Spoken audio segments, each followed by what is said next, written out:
The infundibular hyperplasia, remember I said to you in the mandible, the mandibular teeth, you can follow the enamel ring all the way around the tooth. But on the maxilla you can't, because you have the deep infundibular. And if those infundibular, like caries in our teeth, if they are deep, if food can get trapped there, you start getting bacterial action, acid formation there, and it demineralizes that tooth, and eventually it weakens the tooth. So the horse just chews from side to side, and it's quite rough food, and it just breaks that piece off. When a slab breaks off like that, the pulp will be exposed. You're not going to break the slab with a deep infundibular, and the pulp doesn't get exposed.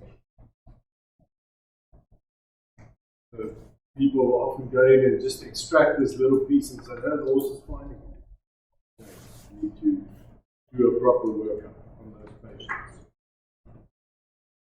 And that is just again to show you, so this is a skull of the horse, and you can see that infundibular there.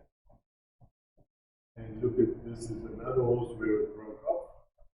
You can see if you just weaken it in there, it's this whole side wall that just breaks away. And that usually is the first moment. So it's been exposed to this for so many years, because it was the first tooth in the mouth.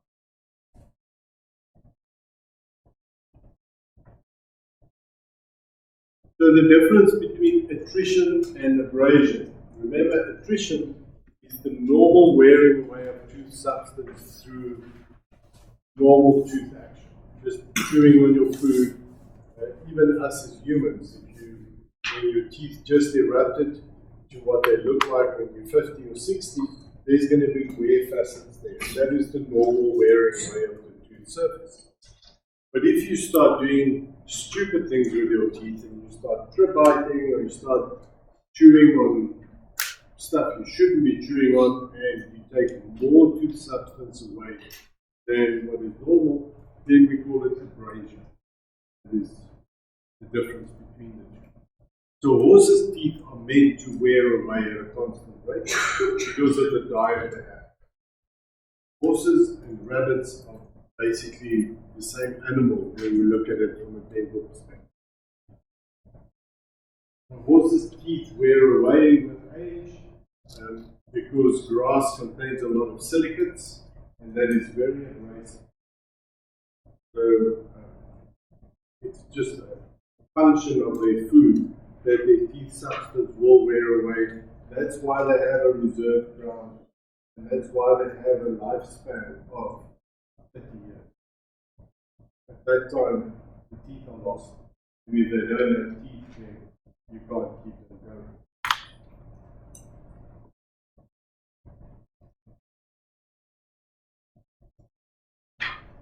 So abrasion, as I said, that can be due to diet, other abnormalities. In this case, this horse got a hook that falls on the maxillary premolar tooth, and it's just because the mandibular one was not sitting flush, it's sitting there. So as these teeth are wearing each other down, this front part that is not wearing down is going to become longer over time. And the longer these hooks, the more it's going to start entrapping the other teeth. It's going to start biting onto its soft tissues, and it's going to cause problems. So in those cases, you need to remove those hooks.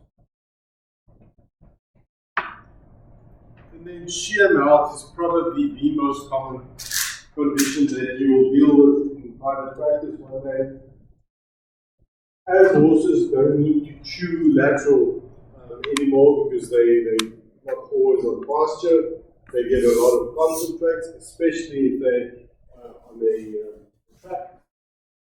Then the teeth don't wear all the surfaces anymore. So your lateral surfaces on the maxilla and the lingual surfaces on the mandible start to develop these enamel spikes because there's very little movement now. And they're very sharp. And they can cause ulcers into the soft tissue, the mucosa of the maxilla, they will cause soft tissue lesions on the tongue. And then we have to go out and rasp a horse's teeth. And what you can see is, based on this drawing at the bottom there, those little sharp edges there, that's all we're trying to remove. We don't go out and flatten the tooth surface anymore. Because remember, those ridges are really important for horses to chew.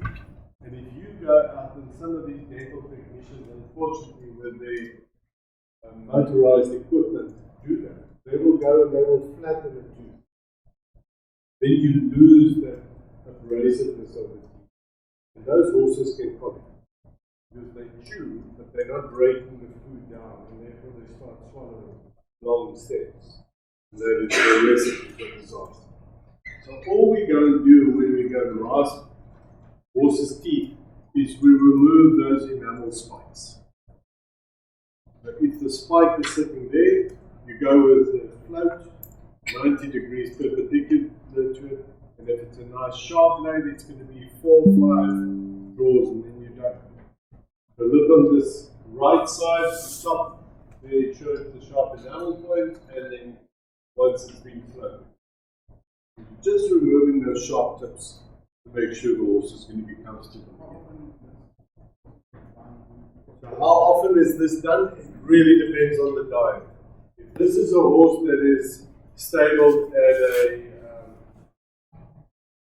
track, probably 3 times a year. If this is a horse that is out on a farm and it's on grazing, probably never will have it done in his life. Okay. So it depends on what the animals eat. Wave mouth is through abnormal mastication, and you can see that some of the teeth are lower and some of them are higher, and then the opposite jaw will have the opposite. Now again, one of the problems we deal with is, if we see this, if I were to go and take some of those motorized equipment and I decide, okay, I'll just level all of those out there, and I will level all of these. So all of them are the same height above the gingiva. Those teeth will not make contact. So even though this is wave mouth and it's abnormal, it may be normal for that patient, and he may have a comfortable chewing with it. So if you want to improve that, you're going to improve it bit by bit over time. Maybe over a year, 18 months, you're going to improve it. Be very careful to just flatten our teeth because we can. In years gone by, before electric equipment, it was very difficult because it's really tough to float those teeth and to try and reduce the height of them. But with these new ones, motorized equipment where you have diamond blades, it can take a lot of tooth substance away quite quickly. You have to be quite clear in your mind what is it you're trying to achieve. And just because it looks abnormal, it may not be the problem that this horse has. You need to address the real problem.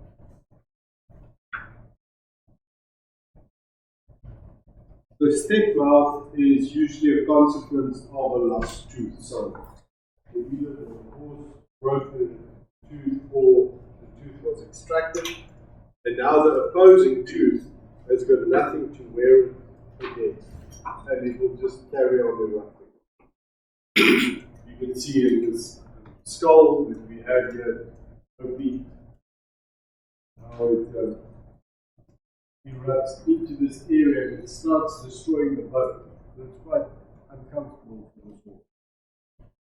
So these are the type of things where motorized equipment has really changed our lives. Is to go into a clinical case and be able to reduce the height of that molar.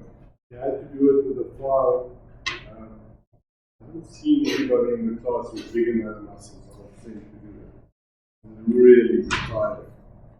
So step mouth can be a problem, and you will need to address it. These horses, once you got problems like this, you're going to see this horse every 3-4 months.